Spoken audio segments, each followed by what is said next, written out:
Marcus Chen had always believed that courage wasn't the absence of fear, but acting despite it.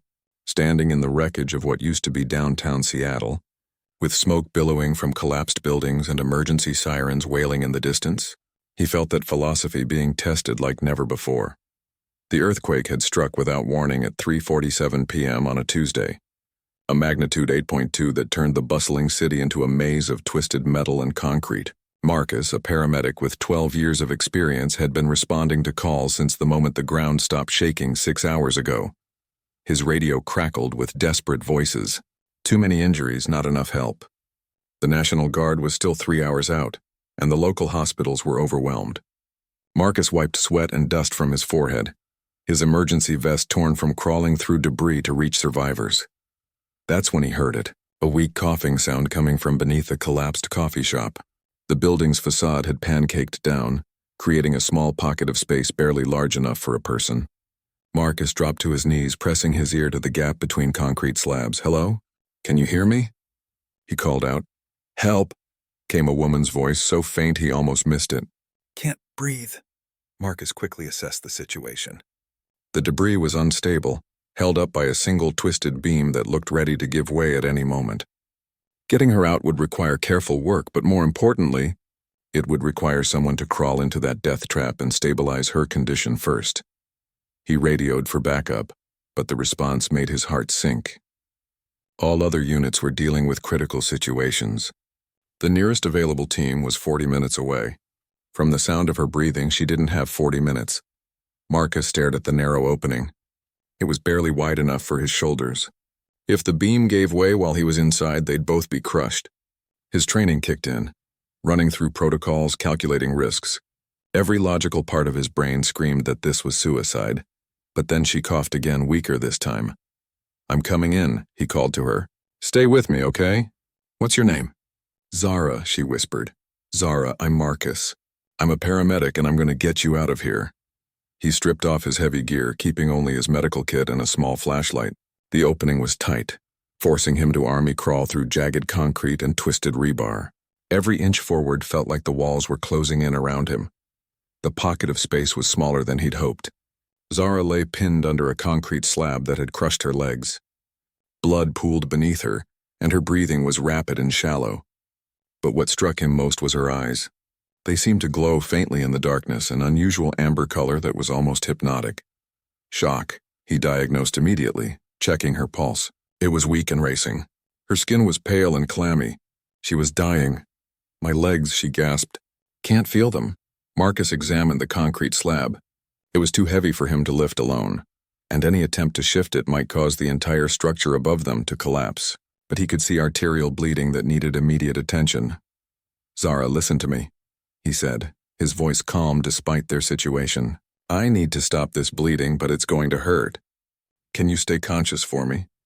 She nodded weakly. As Marcus worked to apply pressure and insert an IV line, he noticed something odd about her injuries. The blood wasn't quite the right color, darker than human blood with an unusual shimmer to it. Her skin, too, felt different under his gloves, tougher somehow. "You're not from around here, are you?" he asked, trying to keep her talking. "No," she whispered. "Very far away." A low rumble echoed through the debris above them.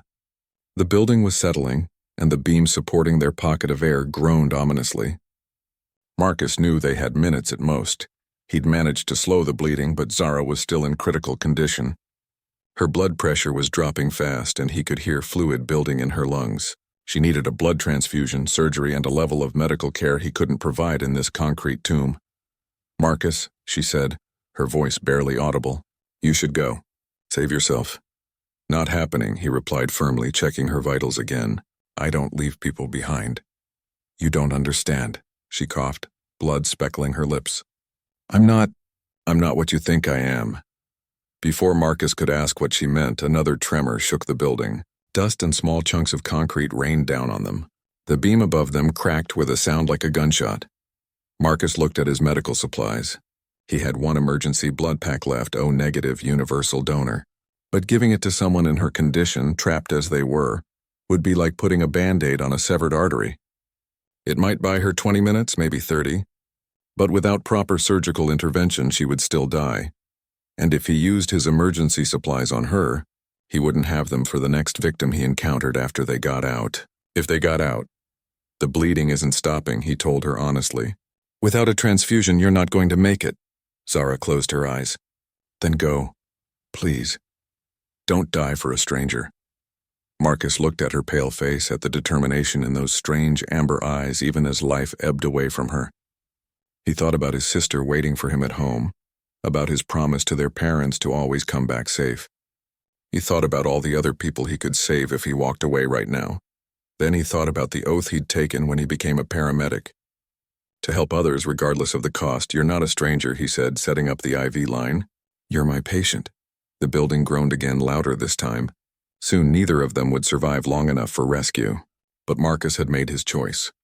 He attached the blood bag to the IV and watched as his last chance at saving the next victim flowed into her veins. As the life-saving fluid entered her system, Zara's eyes opened wide.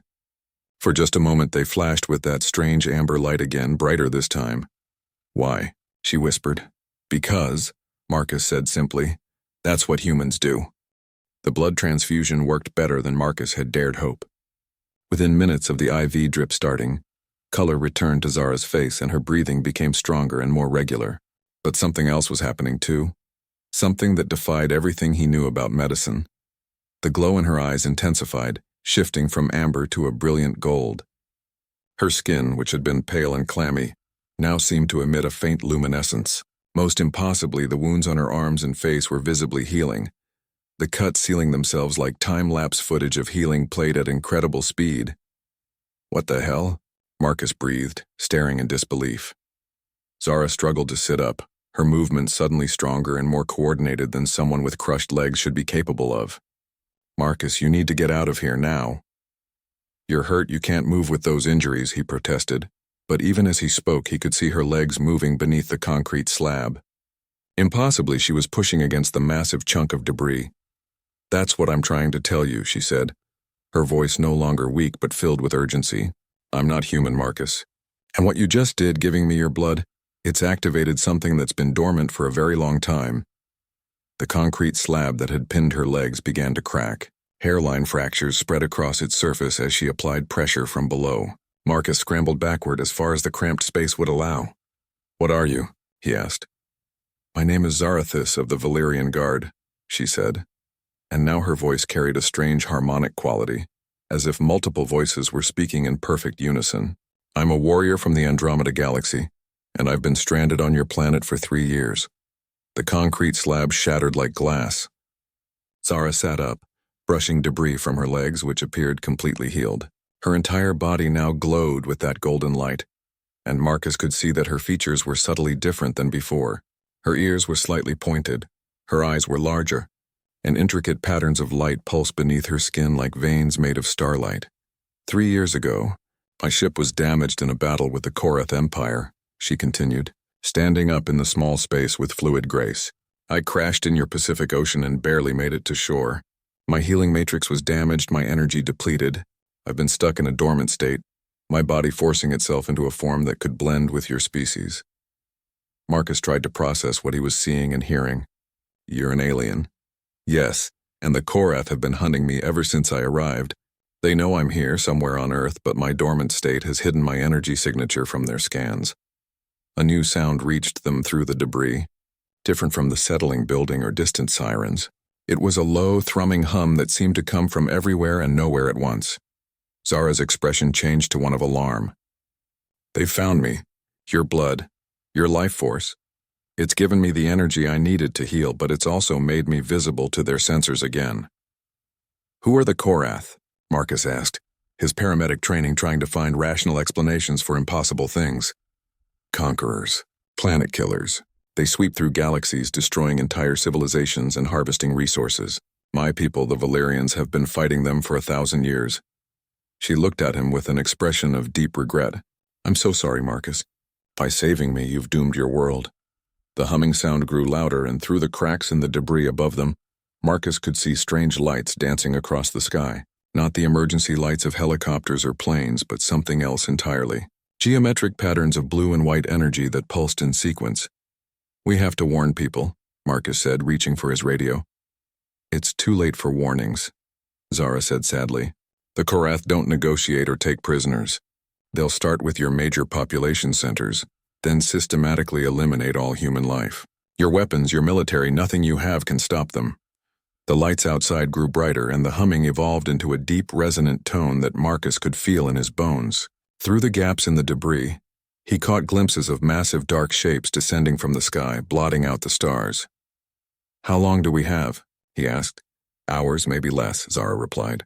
"They'll want to capture me first, use me to learn about Valyrian military secrets.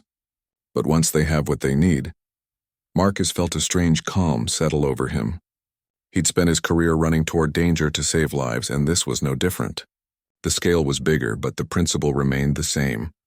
"Then we stop them," he said simply. Zara stared at him in amazement. "Marcus, you don't understand. I'm one warrior, and my ship is at the bottom of your ocean. Even at full strength, I can't face an entire Korath invasion fleet alone." "You're not alone," he said, surprising himself with the steadiness of his voice. "You have me." "You're just a human," she said, but there was no condescension in her voice, only sadness.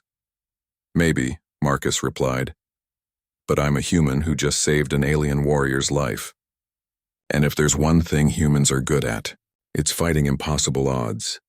Zara's expression shifted, and for a moment, Marcus saw something he hadn't expected in her alien features: hope.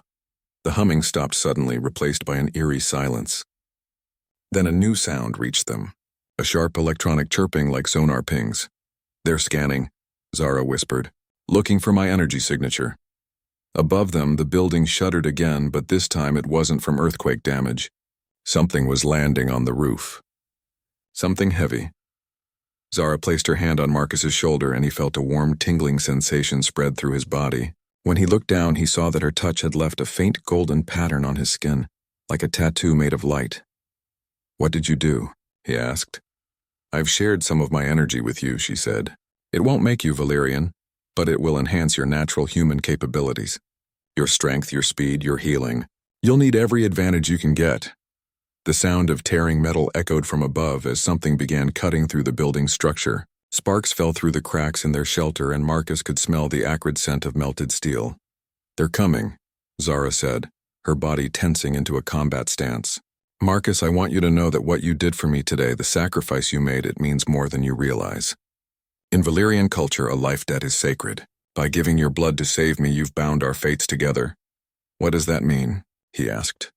"It means," she said as the ceiling above them began to give way, "that I will fight for your people as fiercely as I would fight for my own." The debris above them was torn away like tissue paper, revealing a gaping hole that opened to the night sky. But the sky was wrong. Instead of stars, Marcus saw the underside of an enormous spacecraft, its hull covered in pulsing red lights and weapon ports that glowed with malevolent energy. Dark figures began descending through the opening on beams of red light. They wore armor that seemed to absorb light rather than reflect it, and their helmets were shaped like insect skulls. In their hands, they carried weapons that hummed with the same energy as their ship. "Korath shock troops," Zara said, her body beginning to glow brighter as she prepared for battle. "They'll try to take me alive, but they'll kill you without hesitation." Marcus looked at the golden patterns on his arm, then at the impossible scene unfolding above them. He thought about his sister, about the millions of people in the city above, about the billions more across the planet who had no idea their world was about to end. "Let them try," he said. The first Korath soldier dropped through the opening like a spider descending on silk. Its armor was a nightmare fusion of technology and biology, with cables that pulsed like veins and joints that moved with fluid, inhuman grace. Behind its helmet's visor, Marcus caught a glimpse of multiple red eyes arranged in a compound pattern. Zara moved like liquid lightning. In one fluid motion, she launched herself upward, her body blazing with golden energy. She struck the Korath soldier in the chest with both hands, and the impact sent it flying backward into the ship's hull with a metallic crash that echoed through the night. "Move," she shouted to Marcus as more soldiers began descending. Marcus found himself responding faster than should have been possible. The golden energy Zara had shared with him coursed through his muscles, making him feel stronger and more agile than he'd ever been in his life. He rolled to the side as a beam of red energy scorched the ground where he'd been standing. "This way," Zara called, leaping from the debris pile to a partially collapsed wall 20 feet away. Marcus followed, amazed to find himself covering the distance in a single bound. As they moved, Zara fought with a combination of martial arts and energy manipulation that was beautiful and terrifying to watch. She deflected energy blasts with her bare hands, the golden light around her acting like a shield. When a Korath soldier got too close, she struck it with focused bursts of energy that sent the creature flying. But more kept coming. The ship above disgorged dozens of the insectoid warriors, and Marcus could see other ships descending over the city. In the distance, explosions lit up the skyline as the invasion began in earnest. There, Zara pointed to a subway entrance half a block away. Underground, away from their ships, they ran through the ruined streets, leaping over debris and dodging energy blasts. Marcus's enhanced abilities let him keep up with Zara's superhuman pace, but he could feel the strain building in his muscles. Whatever boost she'd given him wasn't unlimited. Behind them, the Korath soldiers gave chase, their movements eerily synchronized as they bounded from building to building like giant insects. Their weapons fired continuously, turning chunks of concrete and steel into molten slag. They reached the subway entrance and plunged into darkness. The tunnels below were thankfully intact, and the thick concrete and earth above provided some shelter from the ship's sensors. Zara's golden glow illuminated the abandoned platform as they caught their breath. "How many of them are there?" Marcus asked, checking his medical kit. Old habits died hard, even in impossible situations. "A standard Korath invasion force is around 50,000 troops," Zara replied grimly.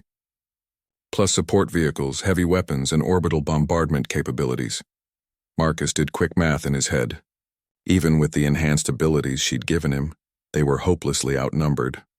"So what's the plan?" "We need to get to my ship," Zara said. "It's damaged but not destroyed. If I can reach it, I might be able to send a distress signal to the Valyrian fleet." "How far away are they?" 3 months at maximum speed," she admitted. "But the signal might convince the Korath to withdraw, rather than risk facing Valyrian reinforcements." Marcus felt his heart sink. 3 months? Humanity doesn't have 3 months. "No," Zara agreed. "They don't." The sound of chittering echoed through the tunnels as the Korath soldiers found their trail. Red lights danced on the tunnel walls as the creatures advanced methodically through the darkness. "Your ship," Marcus said. "Could it be repaired?" "Made to fight?" "It's a scout vessel," Zara replied, moving deeper into the tunnel system. "Fast but lightly armed. Against 50,000 Korath troops and their capital ships, it would be like throwing a pebble at a mountain." They emerged into a larger tunnel, part of the main subway line. In the distance, Marcus could see the faint glow of emergency lighting still functioning. But they weren't alone. Dozens of people huddled in the darkness, refugees from the destruction above. Families, elderly people, children clutching stuffed animals and staring with wide, frightened eyes at the sounds of battle echoing from the surface. "We have to protect them," Marcus said immediately. "Marcus, I understand your impulse to help, but we can't save everyone," Zara replied. "If we're going to have any chance of stopping this invasion, we need to reach my ship." A little girl, maybe 6 years old, broke away from her mother and ran toward them. She stopped a few feet away, staring up at Zara's glowing form with wonder rather than fear. "Are you an angel?" the girl asked. Zara knelt down to the child's eye level. "No, little one. I'm something else entirely. Are you here to save us?" Marcus watched Zara's expression change. The alien warrior looked at the child, then at the dozens of other refugees in the tunnel, then back at Marcus. "Your species," she said quietly. "You're all like this, aren't you? You see someone in need and you just help, without thinking about the cost." "Pretty much," Marcus confirmed. "It's not always smart, but it's who we are." The chittering sound grew louder and red light began to flicker at the far end of the tunnel. The Korath had found them. "Zara," Marcus said urgently, "I need you to listen to me. You said your ship could send a signal, right?" "Yes, but I told you help won't arrive for months." "What if the signal wasn't calling for help?" Marcus asked. "What if it was warning other Valyrian worlds about the Korath position? Telling them where the invasion fleet is?" Zara's eyes widened with understanding. "A target designation. They'd have to respond to that immediately, before the Korath could relocate." "How long would that take? Days, maybe a week if we're lucky." "But Marcus, that still doesn't help these people." She gestured to the refugees around them. The little girl tugged on Marcus's pants leg. "Mister, are the bad things coming?" Marcus picked her up, feeling her small weight in his arms. He looked into her trusting eyes, then at her mother's face filled with desperate hope. Around the tunnel, dozens of other faces watched him, looking for someone, anyone, to tell them everything would be okay. "Zara," he said, "what would happen if we could keep the Korath busy for a week? If we could make them think Earth was more trouble than it was worth?" "They'd probably withdraw and look for easier targets," she replied. "But how could we possibly make them think that? They have orbital supremacy, massive ground forces." "Because," Marcus said, setting the little girl down and turning to face the approaching red lights, "they've never fought humans before. They don't know what we're capable of when we're protecting our families." The first Korath soldier rounded the corner, its insect-like form silhouetted against the red glow of its weapon. Behind it came others, their chittering filling the tunnel with alien menace. Marcus stepped forward, placing himself between the creatures and the refugees. The golden energy Zara had shared with him pulsed brighter, responding to his determination. "You want to know what makes humans special?" he said to Zara without taking his eyes off the approaching enemies. "We don't just save strangers. We turn them into family. And nobody, absolutely nobody, hurts our family." Zara moved to stand beside him, her entire body blazing with warrior's light. "Then we make our stand here." "Here," Marcus agreed. The little girl behind them whispered to her mother, "Don't worry, Mommy. The angel and the nice man are going to protect us." And despite the impossible odds, despite facing an enemy from the stars with technology beyond human understanding, Marcus Chen smiled because she was right. The first Korath soldier raised its weapon, a crystalline device that hummed with deadly energy. But before it could fire, Marcus did something that surprised everyone, including himself. He threw his medical kit. The simple canvas bag struck the alien warrior in the center of its compound eye helmet with enough force to stagger it backward. The creature's shot went wide, scorching the tunnel wall instead of finding its target. "The joints," Zara called out as she launched herself at another soldier. "Their armor is weakest at the joints." Marcus grabbed a piece of broken concrete and hurled it with his enhanced strength. It struck a Korath soldier's knee joint with a satisfying crack, sending the creature tumbling to the ground. But even as it fell, it continued firing, forcing the refugees to scatter deeper into the tunnel. The battle was chaos. Zara moved through the enemy ranks like a force of nature, her golden energy tearing through their armor and sending them flying. But Marcus quickly realized she was holding back, trying to protect him and the civilians rather than fighting with her full power. "There are too many," she called out as more Korath poured into the tunnel. "We need to fall back." That's when Marcus heard something that changed everything. From deeper in the tunnel system, echoing off the concrete walls, came the sound of human voices. "Shouting, coordinating, fighting, this way!" someone yelled in the distance. "Hit them from behind!" A new group of figures emerged from a side passage and Marcus's heart swelled with pride. They were humans, dozens of them, armed with whatever they could find. Construction workers with sledgehammers, police officers with their service weapons, firefighters with axes, and ordinary citizens with baseball bats and improvised weapons. Leading them was a woman Marcus recognized from the news, Captain Sarah Rodriguez of the Seattle Police SWAT team. Her tactical gear was torn and dirty, but her eyes burned with determination. "American citizens under attack?" she called out to Marcus and Zara. "Not on my watch!"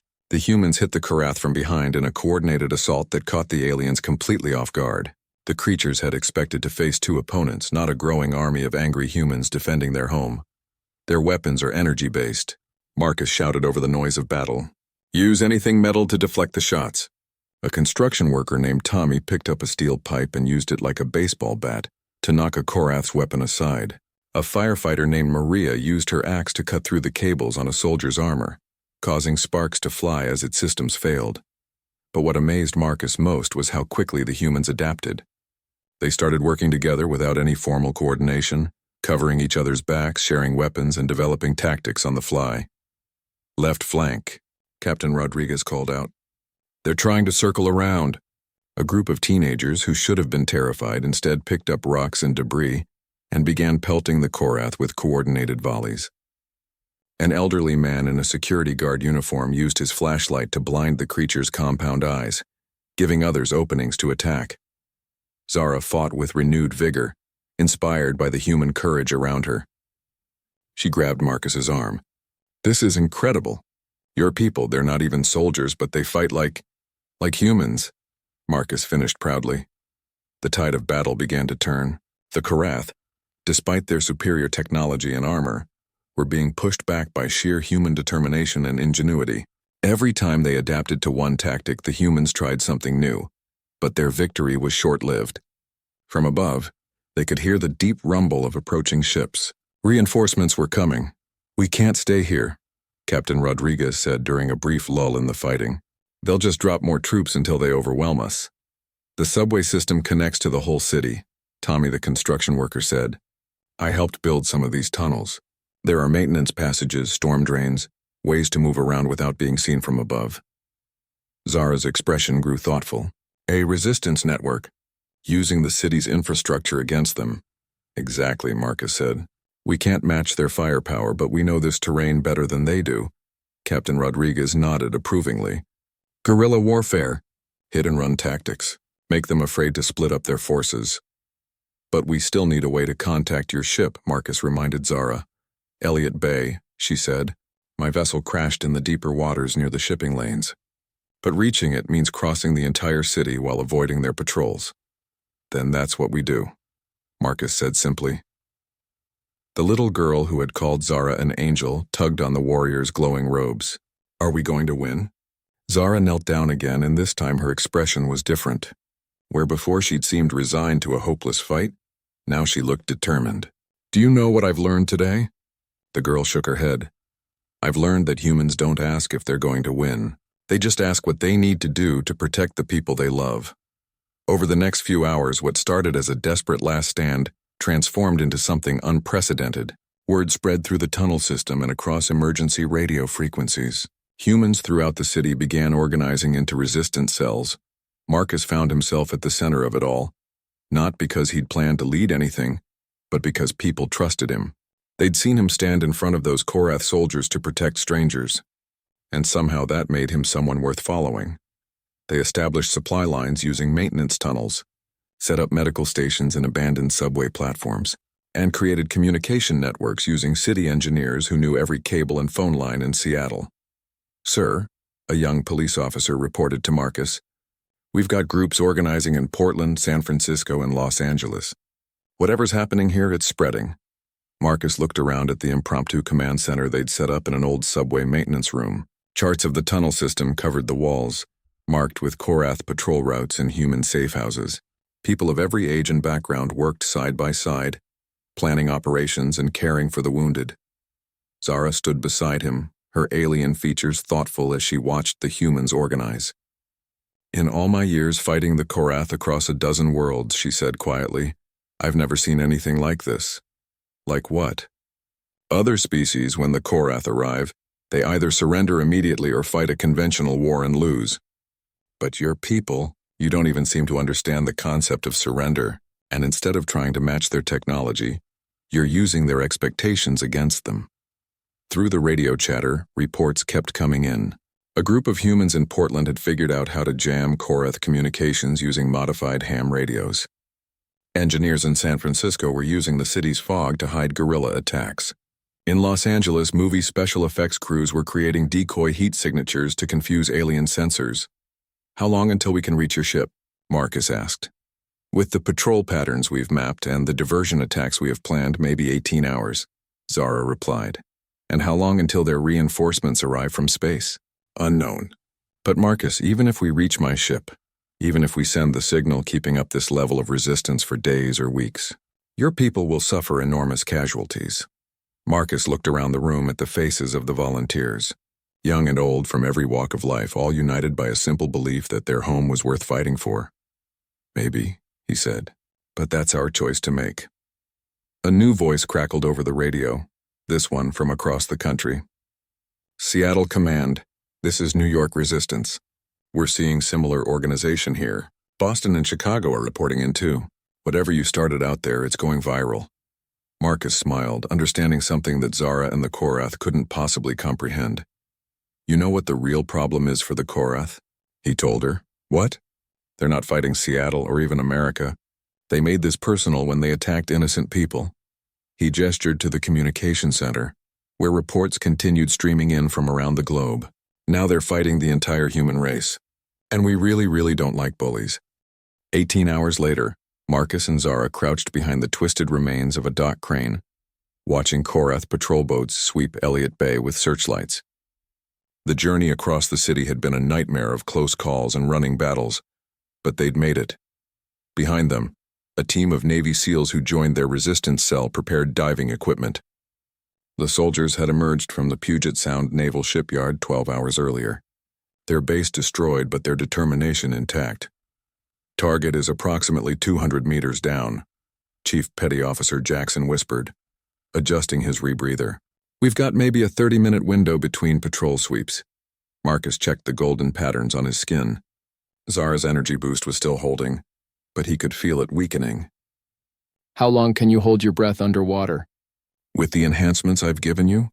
About 20 minutes, Zara replied. But Marcus, you don't have to come. This is my mission. We've been through this, he said firmly. Where you go, I go. Life debt, remember? Over their radio earpieces, reports continued to stream in from around the world. The global human resistance had grown beyond anything anyone could have imagined. In Tokyo, subway workers were using train tunnels to move supplies and people under the aliens' noses. In London, football hooligans had turned their knowledge of urban warfare into devastating guerrilla tactics. In Mumbai, thousands of people were coordinating through social media to create flash mob attacks that appeared out of nowhere and vanished just as quickly. Resistance Command, this is Moscow Cell, came a heavily accented voice. We have successfully captured Korath weapons. Russian engineers are reverse engineering the technology. Sydney here, reported another voice. Aboriginal trackers are teaching urban fighters how to move without being detected. The aliens can't track what they can't understand. But the most remarkable reports were coming from unexpected places. In rural Afghanistan, farmers who'd spent decades fighting various occupying forces were teaching their tactics to anyone who would listen. In the Amazon rainforest, indigenous peoples were using blow darts loaded with tranquilizers to silently take down Korath scouts. They're adapting faster than the Korath can counter, Zara marveled. Every time the aliens develop a new tactic, humans find 3 different ways around it. Chief Jackson gave them the signal. The patrol boats had moved to the far side of the bay. They had their window. The water was shockingly cold even through the wetsuits. Marcus followed Zara down through the murky depths, her golden glow providing their only light as they descended toward the ocean floor. Zara's ship was smaller than he'd expected, maybe the size of a large house, but its organic curves and crystalline sections marked it as clearly alien technology. Battle damage scarred its hull and several sections were completely torn away. They entered through a breach in the side. Inside, the ship was filled with water, but somehow Marcus could breathe. Zara's energy surrounded him like a bubble, providing air and warmth. Emergency life support, she explained, moving through corridors that pulsed with bioluminescent patterns. The ship recognizes Valerian DNA and is trying to keep me alive. They reached the command center, a circular room dominated by a crystalline console that looked more grown than built.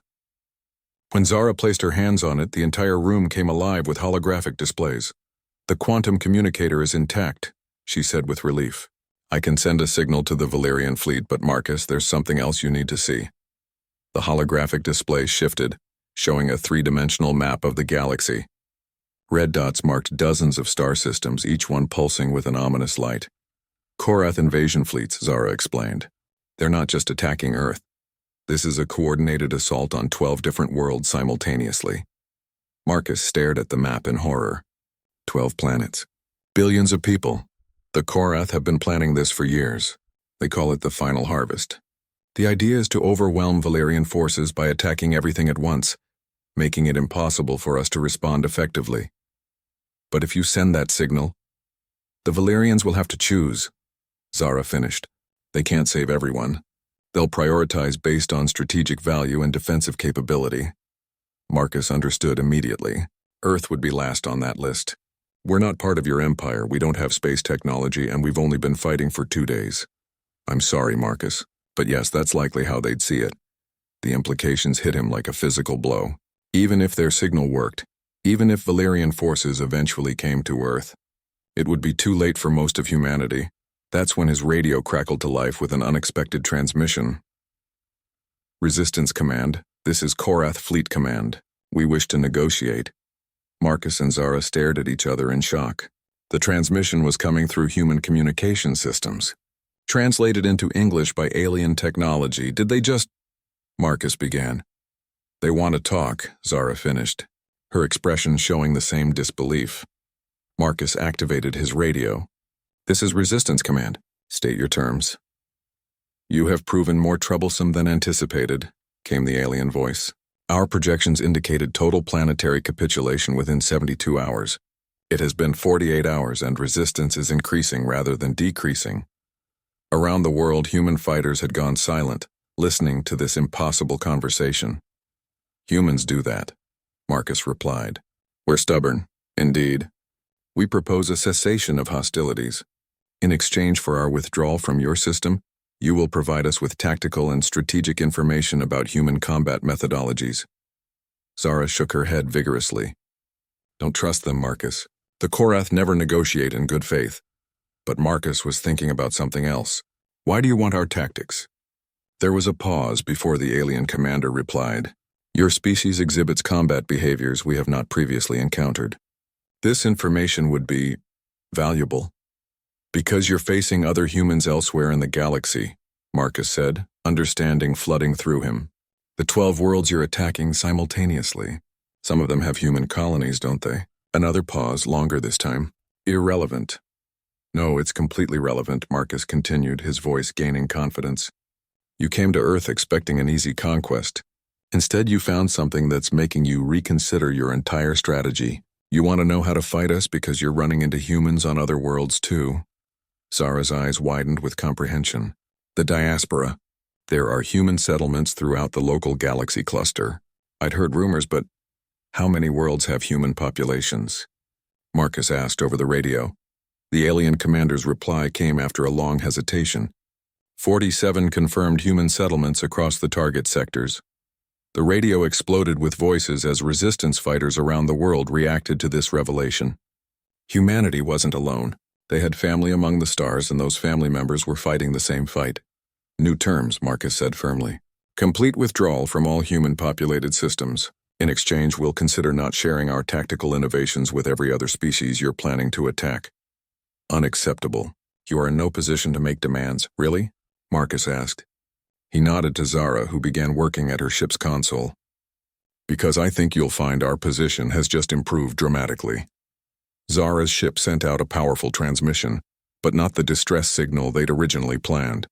Instead, it broadcast everything they'd learned about Korath tactics, technology, and strategy to every human settlement in the galaxy. Consider that a software update, Marcus announced. Every human world now knows everything we've learned about fighting you. Your advantage of surprise is gone. Through the radio, they could hear frantic chittering as Korath commanders tried to process this development. Furthermore, Marcus continued, we're about to do something that's going to really annoy you. Zara, can you patch me through to those 47 human worlds? Broadcasting now, she confirmed. Marcus took a deep breath and spoke to his species scattered across the stars. This is Marcus Chen speaking from Earth. By now you know what's happening here and what's coming to you. I want you to know that you're not alone. Humanity stands together whether we're on one world or 100. The response was immediate and overwhelming. Voices from dozens of worlds began flooding the communication channels. Human colonies that hadn't spoken to each other in decades suddenly had a common cause. This is New Geneva Colony. We stand with Earth. Kepler Station here. We're ready to fight. This is the generation ship Horizon. We may not have a world to defend, but we have each other. The Korath commander's voice cut through the chatter. This changes nothing. You cannot defend against our fleet. Maybe not, Marcus admitted. But here's what you need to understand about humans. We don't just fight for ourselves. We fight for the idea that everyone deserves to be free. And that idea, once it's out there, spreads faster than any fleet can travel. He looked at Zara, who was monitoring Korath communications through her ship's systems. Her expression told him everything he needed to know. They're pulling back, she whispered in amazement. The fleet is withdrawing from Earth. All fleets, came an angry voice over the radio. Korath forces are ordered to disengage from all human targets and regroup at Rally Point 7.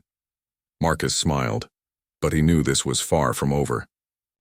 3 months later, Marcus stood on the observation deck of the orbital station humanity had somehow managed to build above Earth. Through the transparent aluminum windows, he could see ships from 47 human worlds docked at the massive construction, their diverse designs reflecting the ingenuity of scattered human colonies. The station existed because of something unprecedented in galactic history. When the Korath retreated, they left behind damaged ships and equipment. Instead of trying to reverse engineer the technology alone, Earth had shared everything freely with every human settlement in the galaxy. The result was a technological leap that had taken most species centuries to achieve. Status report, Marcus said to the assembled group of commanders. Scientists and engineers gathered around the holographic display table. Commander Sarah Rodriguez, now promoted to head of Earth Defense, gestured to the tactical display. Long-range sensors show Korath fleet movements in the Vega sector. They're massing for another assault, but this time they're bringing everything. At least 200 capital ships plus support vessels. Dr. Elena Vasquez, formerly a MIT quantum physicist, now humanities chief technology officer, added her analysis. The good news is we've successfully integrated Valerian and Korath technologies with our own innovations. The defense platforms are online, and our new ships are field testing better than projected. Marcus nodded, but his attention was on the figure standing slightly apart from the human group. Zara had changed in the month since their first meeting. The formal Valerian military bearing had softened, replaced by something that seemed more human. She wore a modified uniform that combined Valerian design with human practicality, and the golden patterns in her skin had taken on a warmer hue. "What's the Valerian fleet status?" he asked her. "My people are struggling," Zara admitted. The coordinated Korath assault caught us off guard. "We've lost 3 major worlds and are fighting defensive actions across our entire border." The High Command is impressed by human achievements, but they can't spare significant forces for Earth's defense. "They don't need to," said a new voice.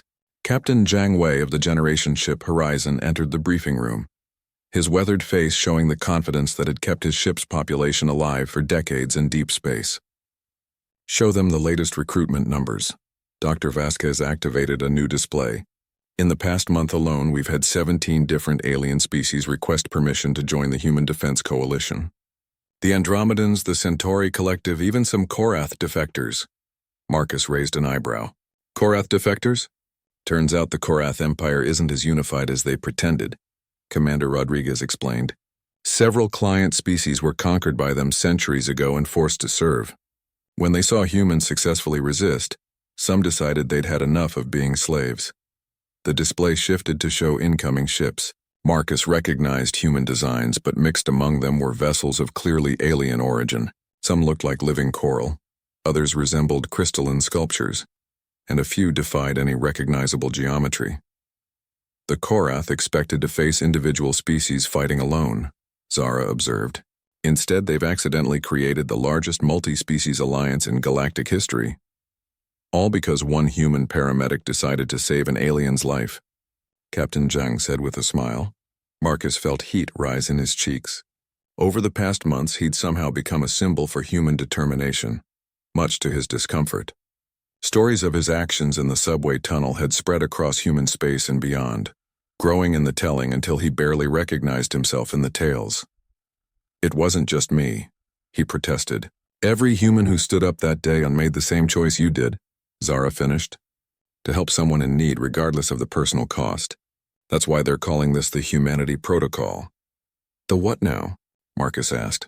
Dr. Vasquez brought up another display showing diplomatic documents. "The Alliance members have formalized it. Any species that demonstrates the core human values, protection of the innocent, cooperation without domination, and resistance to oppression, can invoke the Humanity Protocol for mutual aid.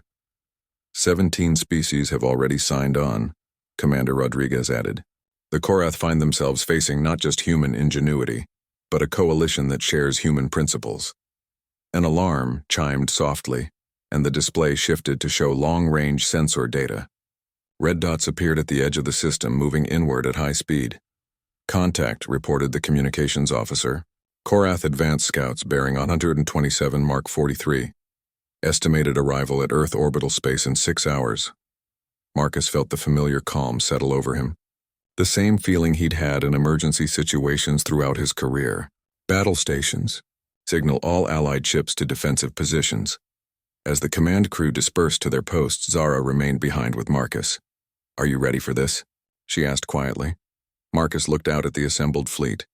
Human ships built with determination and improvised genius flew alongside alien vessels whose crews had chosen freedom over slavery. In the distance, Earth turned slowly in space, its blue surface showing the scars of the initial invasion, but also the lights of reconstruction. 3 months ago, I was just a paramedic trying to save lives in a collapsed building, he said. Now I'm supposedly the inspiration for an interstellar alliance. Honestly, I have no idea if I'm ready. That's what makes you human, Zara replied with a smile. You do what needs to be done, whether you feel ready or not. The tactical display updated as more sensor data came in. The red dots multiplied, showing the full scope of the approaching Korath fleet. It dwarfed anything humanity had faced before. 237 capital ships, the sensor operator reported, plus escorts, support vessels, and troop transports. Total fleet strength approximately 800 vessels. The human fleet, even with their alien allies, numbered only about 200 ships. But Marcus found himself thinking about the little girl in the subway tunnel, the one who'd called Zara an angel. She was safe now, living with her mother in one of the underground cities humanity had built as refuge centers. Millions of similar stories existed across human space, each one a reminder of why they fought. Signal all ships, Marcus ordered. Remind them what we're defending. Not just Earth, not just human space, but the idea that ordinary people have the right to live free from oppression. The communications array lit up as his words were translated into dozens of alien languages and broadcast to the Allied fleet. The response was immediate and overwhelming. Ship after ship acknowledged the message with variations of the same theme. For the innocent. For freedom. For the future. Zara placed her hand on his shoulder and he felt the warm tingle of her energy sharing. But this time it was different. Instead of just her power flowing into him, he felt something flowing back. Human determination, human resilience, human hope. What's happening? He asked. The bond between us has evolved, she explained. You're not just receiving Valerian energy anymore. You're sharing human spirit with me. With all of us. Marcus looked around and saw similar golden patterns appearing on the skin of every human in the command center. But more than that, he could sense the alien crew members throughout the station, feeling a connection to the courage and compassion that had brought them all together. The Korath fleet has entered the outer system, reported the sensor operator. They're demanding our unconditional surrender. Marcus opened a channel to the enemy fleet. This is Commander Marcus Chen of the Human Defense Coalition. Your terms are unacceptable. You are outnumbered 4-1, came the reply in the chittering tones of Korath command. Surrender now and your deaths will be quick. Counteroffer, Marcus said, his voice carrying clearly through the comm system. Leave now, and we won't have to teach the rest of the galaxy how fragile your empire really is. The Korath commander's response was predictably hostile. But Marcus noticed something interesting in the background chatter. Dissent in the alien ranks. Not all of the Korath fleet was unified in this assault. Zara, he said quietly, can your ship's systems tap into their communications? Already working on it, she replied, her hands dancing over the crystalline controls. Marcus, you need to hear this. The audio feed revealed heated arguments among Korath ship captains. Some wanted to press the attack, but others were questioning the wisdom of engaging an enemy that had already proven capable of the impossible. They're afraid, Zara said with wonder. The entire galaxy knows what happened here 3 months ago. The Korath Empire's reputation for invincibility is shattered. Then let's finish what we started, Marcus said. Signal the fleet. All ships prepare for engagement. Show them what happens when you threaten our family. As the two fleets closed toward combat, Marcus reflected on the strange journey that had brought him here. A simple act of compassion in a collapsed building had somehow sparked a revolution that was reshaping galactic politics. You know what the real irony is? He said to Zara as they watched the tactical display. What? I became a paramedic to save individual lives. Now I'm commanding a fleet in a battle that could determine the fate of billions. Maybe that's the point, Zara replied. Every life matters. Every choice to help instead of harm makes the universe a little better. The first energy blasts lit up the darkness,